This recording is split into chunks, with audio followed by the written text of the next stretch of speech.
আহা, এই ছেলেরা তোমরা কি করছো আমি বুঝি না বাপ।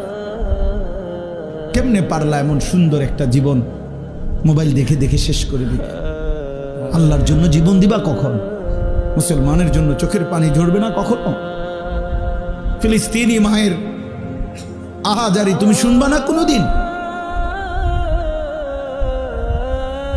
মজলুমানের আহাজারি পৌঁছবে না কোনোদিন তোমার কানে?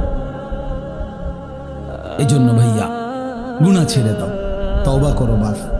এই ঈদের দিন থেকে নিয়ে পর্যন্ত যারা গুনাহ এবং নাফরমানি আর অশ্লীলতার বেহায়াপনা মোবাইলে হোক আর বাস্তবিকে হোক, যেমনেই হোক আল্লাহর নাফরমানিতে কাটাইলা, দয়া করে দোস্ত নিজের উপরে রহম করো, মাফ চাও, তওবা করো।